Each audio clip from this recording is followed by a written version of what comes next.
From the studios of Farm Journal Broadcast, this is AgDay.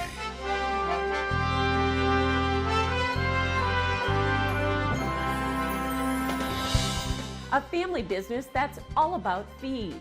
Everything goes through our hands. How this fourth-generation producer is finding a new way to keep farm dreams alive. A stunning announcement from the White House. Joe Biden is out of the race for president. The impact the historic announcement could have on agriculture. The ag implications are big depending who wins. Reaction to the president's decision and what could happen next, right now on AgDay. AgDay is brought to you by Pioneer. Ben's bins, please hold. Yeah, Ben's has been busy all day. Seems like no one can keep up with this new Z series. What did you all put in these seeds? Science. Good morning, I'm Michelle Rowe. Clinton is on vacation. We brought you this as breaking news online over the weekend. President Biden announcing he will no longer seek re-election and instead will support Vice President Kamala Harris for the top spot on the Democratic presidential ticket. Now, as Karen Cafe reports, questions and strategies on how to move forward are swirling for both parties. Joe Biden's legacy of accomplishment over the past 3 years is unmatched in modern history. Vice President Kamala Harris speaking publicly for the first time Monday since President Joe Biden announced he would not seek re-election and endorsed her as the next Democratic presidential candidate. Our President Joe Biden fights for the American people, and we are deeply, deeply grateful for his service to our nation. Dozens of Hill Democrats and other prominent members of the party have come out in support of Harris, but some key party leaders have not weighed in yet. Independent Senator Joe Manchin says he's hoping to see additional candidates join the race. I really believe strongly, along with I think that former President Obama and Speaker Nancy Pelosi both think there should be a process. Another important question, who will Harris tap to be her running mate should she secure the nomination? One supporter was out front Monday sounding like he's ready for the job. The vice president is smart and strong, which will make her a good president. Kentucky Governor Andy Beshear threw his full support behind Harris while bashing former President Trump's VP pick, J.D. Vance. J.D. Vance ain't from here. No, the nerve that he has to call the people of Kentucky, of Eastern Kentucky, lazy. Trump has come out swinging on Truth Social, his campaign having anticipated this possibility for weeks. Sources tell CNN that Trump's team is working on more targeted ads attacking Harris's record and tying her to Biden's border policies. So what does this all mean for agriculture? I spoke with Farm Journal Washington analyst Jim Wiesmeyer. He says voters, including those in rural America, have already seen a preview of a potential Harris administration through her roles in the Biden administration, the Senate, and as California's Attorney General. So we have more questions still. Who will be the Democratic choice, and who's going to be their vice presidential selection? Nothing's a given in this town, but I don't think she has to get all of them. But CNN had a report this morning that she's well on her way. They counted at least 500 so far. So the momentum is clearly with Kamala Harris. I think what the Democrats will do going into their convention in Chicago that begins August the 19th, they want to have at least a semblance of an open election here. He says Harris has been a prominent advocate for abortion, voting rights, and has led efforts to address the root cause of migration. On trade, she opposed the Trans-Pacific Partnership and voted against the U.S.-Mexico-Canada agreement while President Trump was in office. The ag implications are big depending who wins, because you can go down the key list of issues. Energy. If it's a Democrat, you'll probably maintain the anti-crude oil, pro-electric vehicle, pro-biofuels aspects of the Democratic platform, where you've got drill, baby, drill on the part of Trump, a little uncertainty regarding biofuels. I think, personally, I think he'll take his cue from farm state senators on the biofuel tax incentives. Trade policy, both parties regretfully have turned trade protectionist. As far as foreign policy, there's a big difference between now a Democrat administration, especially Biden, Harris administration's viewpoint on farm policy, which tends to favor the small to medium-sized producer, as opposed to a Trump administration that would push production agriculture, and that usually means larger scale operations. Wiesmeyer tells me the bottom line is the election is wide open again. And while many analysts are predicting a Trump victory, he says there's a long way to go between now and Election Day on November 5th. It's still not clear if the beef industry herd contraction is still going on after the latest cattle on feed report numbers were released on Friday. The USDA report shows cattle and calves on feed as of July 1st total 11.3 million head. Now that's up 1% from July of last year. Placements in June totaled 1.56 million head. That's down 7% from 2023. The placement number bullish for market analysts, coming in below expectations. Particularly friendly placements. The other two categories pretty neutral based on expectations, but down a nice chunk on the placements. And to take a little deeper dive into how the placements came in that way, it would be two states really, and one would be mine, Iowa, and the other one would be Kansas. Both of the placements on those two states coming in at a whopping 78%. Marketings of fed cattle last month totaled 1.79 million head. That's down 9% below 2023. In fact, marketings were the second lowest for June since the series of reports began. The high heat in the West is continuing for yet another day. 25 million people were under heat alerts on Monday with temperatures in the hundreds. The Weather Prediction Center says more vulnerable people like small children and the elderly should take caution and make sure to hydrate the next few days. Las Vegas reached 114 degrees on Sunday, breaking yet another heat record. Meanwhile, cooler than normal temperatures are the story across the midsection of the country and into portions of the east. Meteorologist Matt Engelbrecht joins us with more.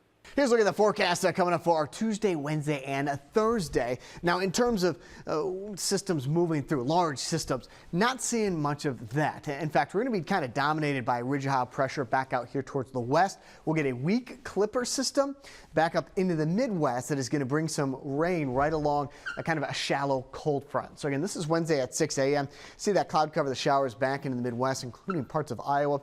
That's where we may start to see some rain come through.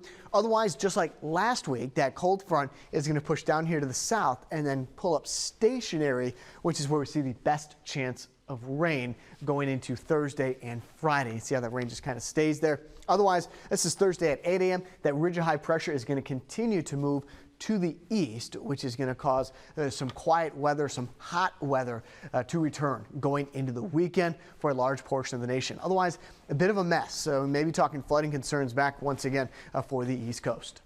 And Doug Johnson of Kansas sharing an update on his crops. The corn looking pretty nice there. But Doug says it's time for some fungicide. And here he is applying it with a drone. Now that is pretty cool. I'll have more on your forecast coming up. U.S. health officials are reporting 2 more avian flu cases among farm workers. The latest infections are tied to a Colorado poultry farm. Since April, there have been 10 human cases of avian flu, making it the largest outbreak of human bird flu infections in U.S. history. All of them are among farm workers and all had mild symptoms. Health officials continue to say the threat to the general public is low and the virus has not spread between people. An outbreak of listeria is being linked to sliced deli meat. The CDC says 2 people have died, with 28 needing to be hospitalized in 12 states. Investigators are still working to identify the specific products involved, but say many people who got sick reported eating meat sliced at deli counters. Most reported consuming deli-sliced turkey, liverwurst, and ham. There are no reports of people getting sick from prepackaged deli meats. Soybeans starting the week with big gains, and corn wasn't far behind. I'll dive into the market action next. And later, a feed mill that is creating fans across the Deep South. See how one producer is creating a new farming tradition in his family and the country.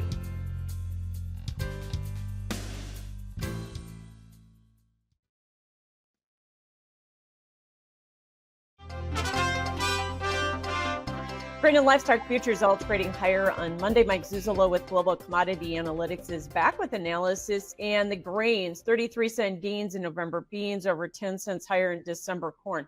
Was that all just putting some weather premium in, Mike, or what was going on? I think we've got a global weather situation that's kind of replacing what we've been trading since mid-May, and that is an improving and better U.S. weather situation, at least in the trade's mind. And I think you could see that footprint with the gainers on the day.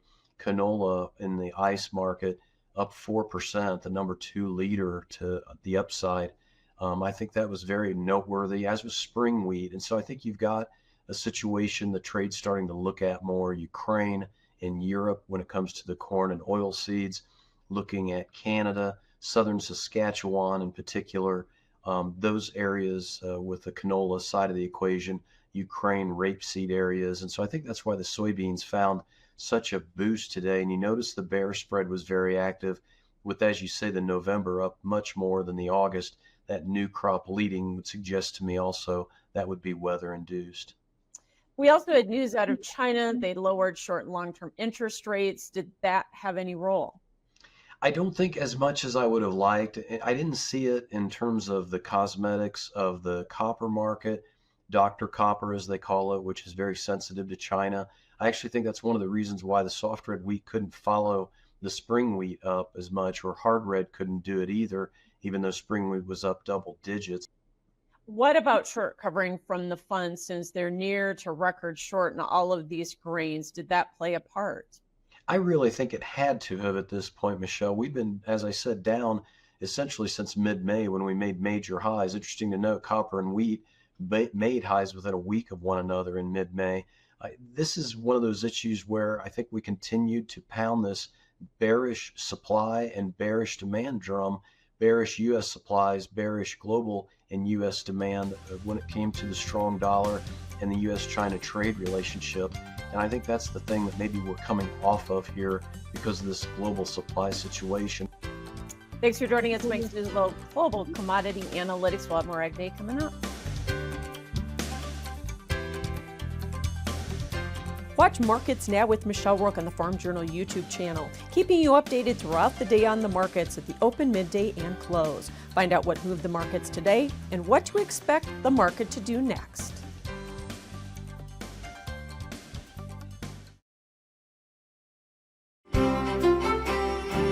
We'll start off looking at that flooding potential for Tuesday and Wednesday, kind of see where that cold front pulls up stationary. Once again, that boundary is going to cause showers, thunderstorms to develop right along it. So this is on Tuesday, about a 5 to 15% chance of some flooding back up through North Carolina, also into the Northeast, all the way down here to the south of Louisiana into Texas. Also have an area where we may get 15 to 40% chance of some flooding. Again, that's going to be on Tuesday. On Wednesday, we shift this to the east just a little bit, but really it's the same focus, the same areas that could see some substantial rainfall back into the Gulf Coast states, including this yellow right here, 15 to 40, and then also back up to the Northeast. Now check out the Midwest, Indiana, Illinois, Ohio, and Michigan. It may have some rainfall to contend with coming up on Wednesday. Right now, that looks to be the wettest day for the Midwest before that cold front moves through and high pressure builds back in. By Thursday, that focus once again shifts back over here towards North and South Carolina, where we can't budge that boundary. So that is the focus for that rainfall. Also back in the Four Corners, you got 5 to 15% chance of some rain with, again, that green in across the Four Corners. That jet stream coming up on Tuesday and Wednesday, you'll see that weak Clipper system move through and then eject back up here to the north and to the east. In between the Clipper and this high is right where we have kind of that corridor for the best chance of rain Wednesday, Thursday, and Friday. Widespread showers. Back here to the west, our eyes turn to this ridge of high pressure. As that starts to settle in, not only will temperatures be going up, but the rain chances will start to come down as well. Looking like a hot forecast into the weekend and most of next week. Let's start off with Daisy, Tennessee, a high around 83 degrees with some rain. Donald, Wisconsin, scattered thunderstorms, high around 73 degrees. And Duck, North Carolina, evening showers, high of 82.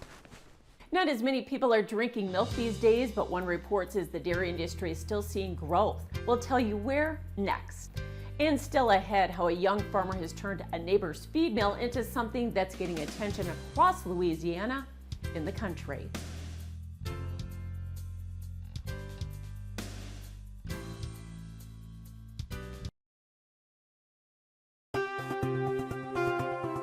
A new report says Americans are drinking less milk with each passing year, but dairy sales remain on a winning streak overall. CoBank reporting cheese, butter, and yogurt are fueling the growth, along with new dairy-based products that are capitalizing on convenience and health, along with snack trends.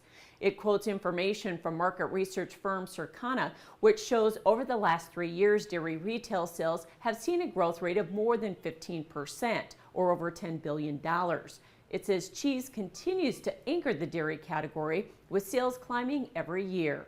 It reports cheese consumption in the U.S. has doubled over the last 20 years, reaching 40 pounds in 2022. And butter consumption has climbed 43% over the last 25 years, while yogurt consumption has grown 142% over the last 25 years. CoBank says concerns about highly processed foods and a preference for clean labels are areas where traditional dairy products can resonate with consumers. A new dairy-free butter is turning heads. It's a product from California-based startup named Savor, which is backed by Microsoft's Bill Gates. The company claiming to have developed a dairy-free butter alternative made from air. The product created from a thermochemical process that combines carbon dioxide, hydrogen, and oxygen to build fat molecules. The idea? Create a product that tastes like traditional butter while significantly reducing the environmental impact it says is associated with dairy farming. Savor's product still needs regulatory approvals, and officials don't expect to start sales until sometime next year. Coming up, meeting the need for feed. How a fourth-generation farmer is keeping a feed mill going in a community, and its popularity is growing. Next in the country.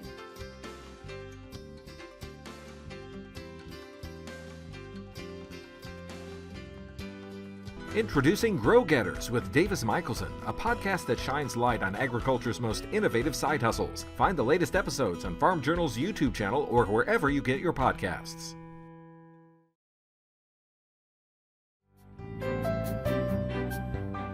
We talk a lot about farms being passed from generation to generation, but that legacy is not always about keeping it in the family.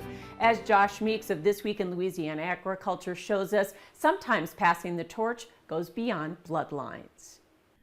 Every day, the sun climbs over the Atchafalaya, creeps up this old wooden floor, and highlights the literal daily grind for Travis Canal.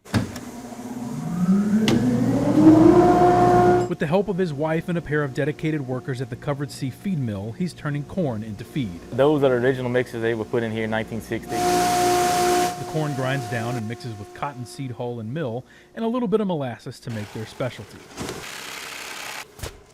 The white-bagged, red-tagged cattle feed. It's well known far outside of this unassuming building in Simmsport. Shoot, they got people coming from all over the state almost. Pretty much. Probably the furthest drive somebody makes is a little over an hour to get here.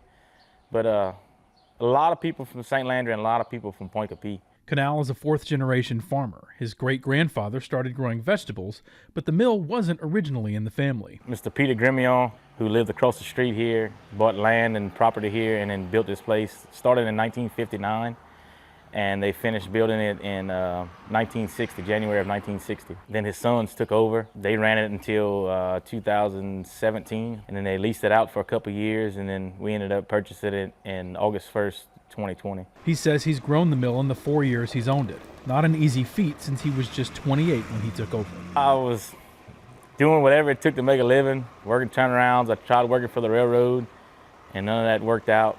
And I worked here in high school.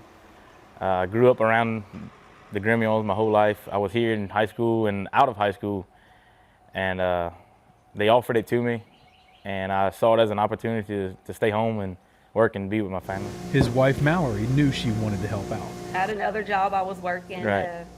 at La Total Eye Care in Opelousas. I was working as a scrub nurse there, but it got to where he just couldn't keep up with it anymore, especially when that drought hit last summer, and you couldn't keep up over here. You couldn't catch a break, couldn't take a breath. For the Canals, life now happens 50 pounds at a time. Travis considers himself a chef of sorts, coming up with new ingredients to keep his longtime customers happy and hopefully draw in a few new ones. Everything goes through our hands. Everything. Almost everything goes into a 50-pound sack. And sometimes you handle it more than one time, you know. Reporting from Simmsport for This Week in Louisiana Agriculture, I'm Josh Meeks. And our thanks to Josh Meeks and This Week in Louisiana Agriculture for sharing this story with us. That's all the time we have for this morning. Thanks for watching. For all of us at AgDay, I'm Michelle Rook. Have yourself a great day.